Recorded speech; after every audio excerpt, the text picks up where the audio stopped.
I'm so glad that we started recording and filming historical events before we realized that people were going to forget or lie about it. Phony history lessons and just a bunch of talking heads and hearsay. Let's look at some actual history.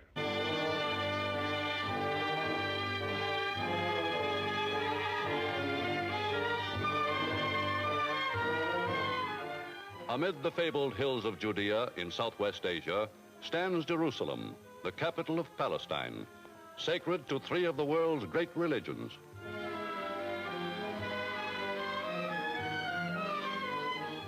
To Mohammedans, who ruled Palestine for nearly 13 centuries and still regard it as their own, Jerusalem is almost as sacred as Mecca.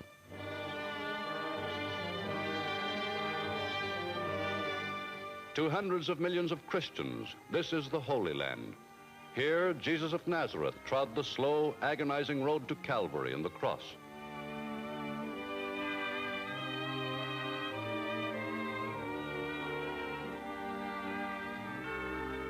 Here, a great Christian shrine has been erected on the spot believed to be where Jesus began the life he was to sacrifice for all mankind.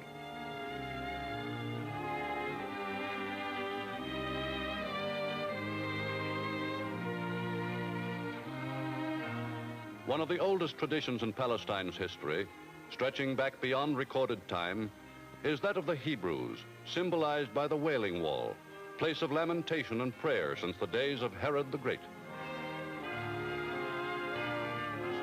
In no other religion has Palestine a more deep and mystical significance. Throughout all the sorrowful centuries since the Hebrews were scattered over the face of the earth, their religious rituals have kept ever before them the memory of Palestine as the land promised them by Moses.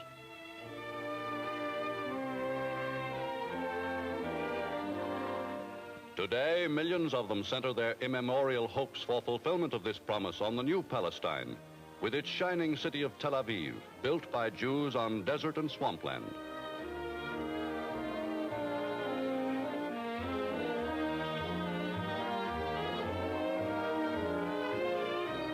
Here, world Jewry sees rising at last, a homeland in which the tribes of Israel, wanderers for over 3,000 years, may come together once again as a nation.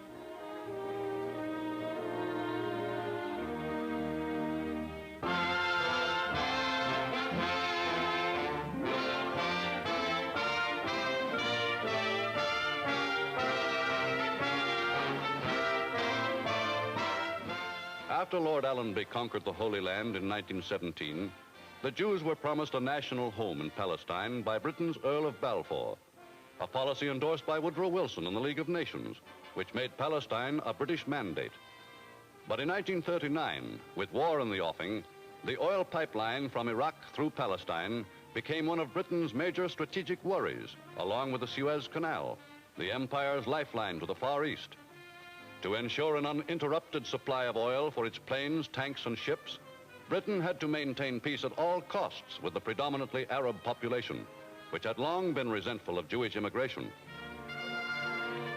To this end, London issued a white paper which strictly limited the number of Jews admitted into Palestine. In the war years that followed, only a few thousand of Europe's millions of unhappy Jews were able to escape the fascist tyranny and seek refuge in Palestine. By the war's end, hundreds of thousands of survivors, without homes or possessions, faced a future without hope unless some place on earth could be found for them. To Europe's surviving Jews, free access to Palestine, their land of promise, is today more urgently needed than at any time in the long and tragic history of the people of Israel. Convinced that the excuse for keeping Palestine closed had ended with the war, the Jews of America brought strong pressure to bear on Britain. This conference urges the British government to abrogate the policy set out in the White Paper of 1939 and to open Palestine to unrestricted Jewish immigration and resettlement.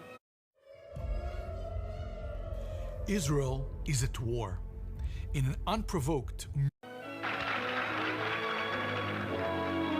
Exclusive Storm Center reports from Palestine, where men of the British Army and the Palestine police watched the arrival of a shipload of illegal Jewish immigrants at Haifa.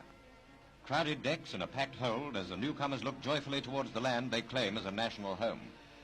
So far it looks peaceful and they're welcomed with food and milk. When they get ashore, they'll see what damage has been done to the Jewish cause by the fanatics of the Irgun and Stern terrorist gangs.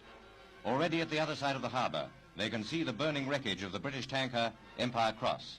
23 of the tanker's crew are missing after her cargo of high-octane petrol exploded. Stringent security measures are the rule among our Palestine troops today. Nobody gets by without a check and double-check.